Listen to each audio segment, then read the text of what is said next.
Ces derniers mois, la presse anglaise s'est souvent posée en relais d'un conflit évident entre José Mourinho et Paul Pogba.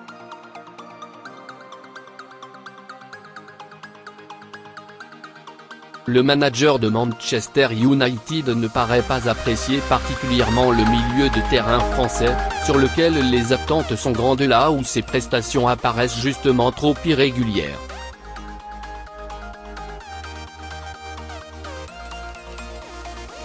Mais qu'en est-il dans la réalité, puisque le Portugais comme le Français assurent toujours face à la presse qu'aucun conflit ne les oppose. Pour Est, à contrario, le Spécialois et la Pioche ne font que simuler une saine entente sur la place publique.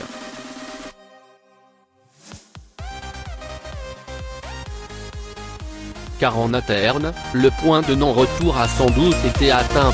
José Mourinho estime que son joueur devrait être capable d'en faire beaucoup plus, tant dans le secteur défensif qu'offensif, là où Paul Pogba et son clan s'acharnent à faire passer le message que c'est le système de l'ancien boss de Chelsea qui pose problème.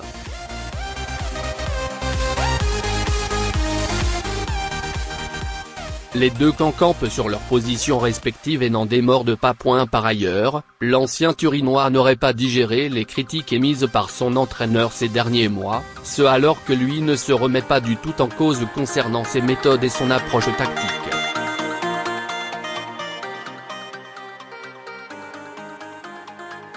D'une manière générale, le technicien de 55 ans aurait beaucoup de mal à communiquer avec la nouvelle génération, à l'image de Jesse Lingard, Romelu Lukaku ou Marcus Rashford.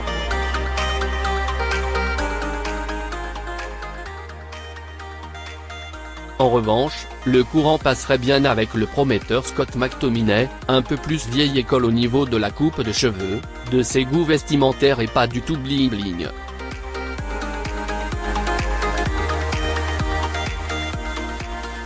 Si la situation en est arrivée à de tels extrêmes, pourquoi le numéro 6 n'est-il donc pas parti cet été?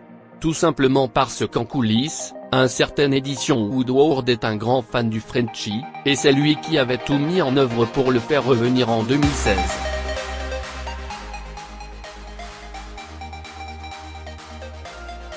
Le vice-président exécutif du club s'entend très bien avec l'agent Mino Raiola, qui gère les intérêts du champion du monde, et il fait tout pour prendre la défense de son poulain en interne.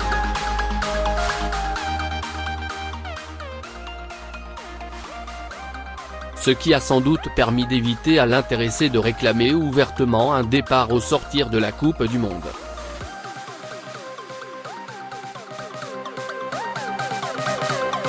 Et si le mercato n'est pas encore fermé en Liga, en Bundesliga et en Ligue 1, rien ne devrait bouger malgré tout.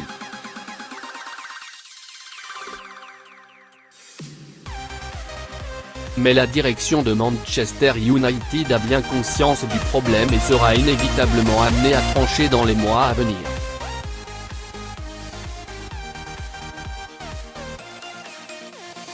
Si la mayonnaise ne prend toujours pas cette saison, si les résultats ne s'améliorent pas et que les Red Devils continuent de livrer un jeu ennuyeux, le clan des jeunes Bleeding de Manchester United ne pourront pas cohabiter éternellement avec ce Mourinho vieille école.